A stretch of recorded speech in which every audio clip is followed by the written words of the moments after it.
Gars, j'espère que vous allez tous bien. Content de vous retrouver aujourd'hui. Vidéo avant-match. Le Barça qui va jouer encore à l'extérieur. Encore un match difficile contre encore une bonne équipe, le Betis Séville. Match demain. Le Barça enchaîne les matchs en ce moment. On a retrouvé un bon Barça. Peut-être pas super dominant. Peut-être pas à 100% dans la maîtrise. Mais un Barça qui nous a fait quand même plaisir avec un beau 5-1. Il est temps d'enchaîner. On va voir tout ça dans cette vidéo. On va essayer de voir qui doit jouer. Est-ce que Lewandowski doit revenir dans le 11? C'est la question que je vous pose. Et un pronostic de ma part d'ailleurs pour tout ce qui est pronostic, ça se passe dans la description avec Unibet qui va vous offrir après votre inscription 100 euros. 100 euros de bonus, 100 euros de free bet. Profitez-en. La cote du Barça est élevée parce que encore une fois c'est un match à l'extérieur. Sur Unibet vous aurez aussi les matchs de la Ligue des Champions, les matchs du Real Madrid, les matchs des autres championnats. Bref, tout ça avec des cotes intéressantes. Le lien est dans la description pour profiter du bonus. Alors on commence par Jonathan David. Je voulais parler un petit peu de lui. Il veut rejoindre Barcelone et il serait même ouvert à l'idée d'occuper dans un premier temps un rôle secondaire derrière Lewandowski. Le Barça décidera bientôt. Alors si vraiment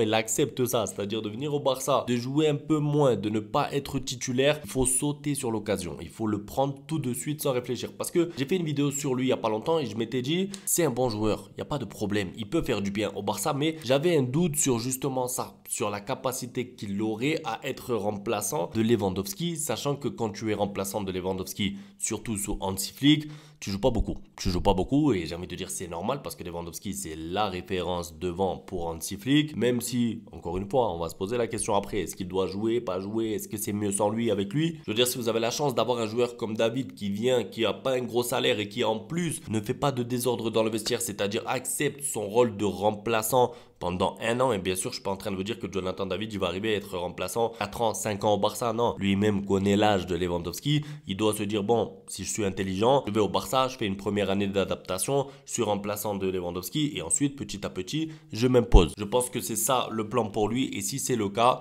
il faut sauter sur l'occasion. De manière générale, j'aime beaucoup les joueurs qui acceptent de faire des efforts pour jouer au Barça, que ce soit des efforts économiques parce que comme Koundé et Rafinha par exemple, vous vous rappelez, ils avaient des offres d'autres clubs, mais surtout des efforts comme ça, des efforts sportifs, c'est-à-dire comprendre la situation du club, venir et laisser la hiérarchie en place et laisser les choses se faire progressivement. Le club est satisfait de la performance de l'Anglais alors qu'il est prêté à l'Atlético. Alors je ne mens pas, quand j'ai lu ça, j'ai eu peur. J'ai dû lire la suite pour être rassuré. Il pense qu'il quittera définitivement le Barça cet été. En fait, au début, je me suis dit, ils sont rassurés de son niveau là-bas, donc ils vont le reprendre, donc on va repartir avec du Langlais en défense centrale. Non, ils sont satisfaits de lui. Ça veut dire quoi? Ça veut dire qu'il a une valeur marchande en fait, c'est-à-dire qu'il peut être mis sur le marché, il peut être vendu justement grâce à ses performances à l'Atlético. Message aux fans de Barcelone, vous me manquez beaucoup et j'espère que nous nous reverrons bientôt et que vous vous sentez fiers de faire partie du meilleur club du monde. J'ai beaucoup aimé les interviews de Messi parce que en ce moment c'est les interviews, vous savez qu'il est en vacances, il en profite, il donne des interviews par-ci par-là et dans toutes ces interviews il parle du Barça. Et pourquoi je dis ça? Parce que je vois des fois des gens qui sont là,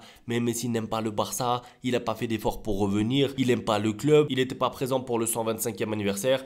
Les gars, Messi aime le Barça plus que tout. Il va revenir un jour à Barcelone pour y vivre. Il aime la ville, il aime le club. Maintenant, il n'a pas pu revenir pour des questions de contrat, de fair play financier, de relations avec Laporta. On va pas revenir sur tout ça, mais en tout cas, on peut pas douter de l'amour qu'a Messi envers le Barça. Alors, le Betis Séville. Barça, Betis Séville. Donc, match demain. Match tôt encore. Pourquoi je dis tôt? Parce que c'est pas un match le soir. Et moi, je me rappelle du dernier match qui s'est joué tôt. Le Barça qui a joué contre Las Palmas. C'était pas la même heure, mais c'était tôt. Quand le Barça a perdu, beaucoup m'avait dit oui, mais c'est parce que l'heure, c'est parce que le soleil. Demain c'est un match tôt, il va falloir aller au combat. Tu joues à l'extérieur, c'est un match au Betis Séville contre une bonne équipe. Il va falloir être fort, il va falloir prendre les 3 points, peu importe l'heure, l'arbitre, le soleil et le vent. Un petit point classement Liga, regardez. Je ne vais pas dire que le Barça s'en sort bien parce qu'en vrai, pour moi, le Barça devrait avoir plus de points d'avance. Mais j'ai envie de dire que la défaite du Real Madrid lors du dernier match avec le penalty raté de Mbappé, etc., on connaît tout. On a fait un débrief d'ailleurs, c'était bien vos retours. Merci à tous. Ben, cette défaite, franchement, elle leur a fait mal parce qu'ils étaient en fait sur une dynamique positive, le Real Madrid et le Barça, qui avait pris 1 point sur 9. Donc ça devenait vraiment compliqué pour la Liga. Il fallait à tout prix gagner. Tu l'as fait, tu as fait le travail à Majorque, tu as gagné 5-1. Et ensuite le Real Madrid qui perd son match. Forcément maintenant quand tu vois le classement, tu le vois différemment. Parce que le match en retard du Real Madrid, déjà qu'on considérait tous comme étant une victoire presque d'avance. Et même les fans madrilènes qui disaient ça y est on est repassé en tête. Alors que le match n'avait même pas encore été joué. Je parle du match contre Valence là-bas. Quand tu vois le classement comme ça, tu te dis que si le Barça gagne, ensuite le Real Madrid aura 2 matchs à jouer, c'est vrai. mais tu commences à prendre un peu d'avance. Tu reprends de l'avance parce que le Barça avait plus 6 avec même un plus 9 provisoire. Concernant le Betis Séville, alors c'est pas un gros Betis cette année, je vous le dis déjà, globalement c'est une équipe qui défend mal et en plus de ça, normalement la force du Betis Séville lors des dernières années, pour ceux qui connaissent bien la Liga, vous le savez, c'est une équipe qui normalement joue bien offensivement, marque des buts, on se rappelle de l'époque avec Fekir. C'est une équipe joueuse, c'est une équipe qui a toujours aimé pratiquer du football offensif, mais cette année ils ont du mal. Et d'ailleurs c'est Vitor Roque qui a dit si je marque je célèbre pas et tout. Mais d'abord il faut que tu marques Vitor Roque parce que c'est compliqué pour lui, il est pas mal critiqué d'ailleurs là-bas au Betis. Je sais qu'il a mis quelques buts mais dans le jeu, moi qui regarde un peu les matchs du Betis Séville, franchement c'est difficile pour Vitor Roque. Je trouve qu'il n'arrive pas à s'imposer là-bas. Bon, on n'est pas là pour parler de Vitor Roque, c'est un joueur du Betis Séville, mais voilà, c'est un peu les retrouvailles, il va être sûrement titulaire contre le Barça, etc. Mais en tout cas, je le trouve un petit peu léger. Et c'est pas pour rien que ce Betis Séville est, je crois, la 13e ou 14e meilleure attaque de Liga. Ils sont 10e au classement. Je veux dire, on est loin du Betis Séville des dernières années qui luttait pour une place pour l'Europa League, pas pour la Ligue des Champions, mais presque pour le top 4 en tout cas. Là, cette année, c'est difficile. Ils sont 10e et encore. Il va falloir être concentré et surtout, franchement, il va falloir être efficace. C'est pas possible de voir un match du Barça comme contre Mallorca où tu as besoin de 4, de 6, de 8 occasions pour mettre un but. Quand c'est comme ça, en fait, tu te mets tout seul en danger. Pourquoi? Parce que le match est à l'extérieur. Tu vas subir des occasions, c'est obligatoire en jouant haut avec la ligne du hors-jeu et tout. C'est obligatoire de concéder 2-3 occasions. Mais si toi, quand tu as les tiennes, les 3 occasions, les 5, les 7, tu n'arrives pas à marquer,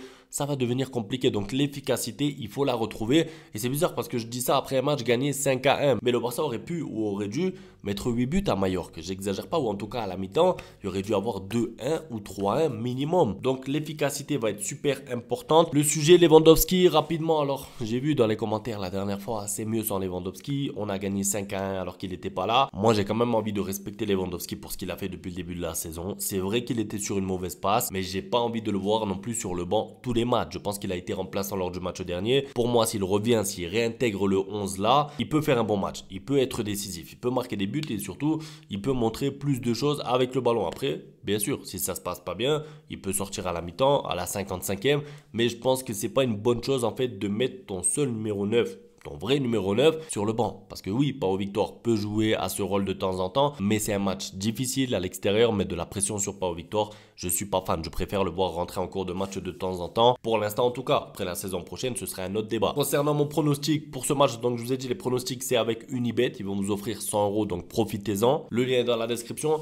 Je mets victoire du Barça. Là aujourd'hui, je me casse pas trop la tête avec des histoires de buteurs, avec des histoires des deux équipes qui marquent. Je vois le Barça s'imposer parce qu'en fait, historiquement parlant, même si le Betis a de temps en temps embêté le Barça, c'est pas non plus la Real Sociedad. C'est pas une équipe qui arrive à battre le Barça régulièrement. Et surtout cette année, je vous ai dit, c'est le Betis Séville. Oui, c'est là-bas, d'accord, mais ils sont 10e. Ils ont du mal, ils marquent peu de buts. Je pense que le Barça s'imposera. Maintenant, misez vos propres idées. Le lien est dans la description pour le bonus. Le 11 idéal pour finir. Alors moi, je pars avec le 11 type, c'est-à-dire que Casado, Pedri, ça bouge pas. La défense, on la connaît, j'ai pas besoin de détailler. Dani Olmo au poste de numéro 10. Dani Olmo qui peut faire un peu mieux. Je pense qu'il peut faire un peu mieux. Je sais qu'il a les qualités pour le faire. Et devant, juste le retour de Lewandowski avec Lamine Yamal, avec Rafinha. En fait, avec cette attaque-là, tu es presque sûr de mettre 1 ou 2 buts dans le match, franchement. C'est tout pour la vidéo. En tout cas, un grand plaisir de la faire. On se retrouve demain pour le débrief, justement, juste après le match. Un grand merci à tous pour le soutien. Ciao. Bang, bang, bang, bang, goodbye. Ustedes pueden aceptar mi negocio o aceptar las consecuencias. Plata o plomo.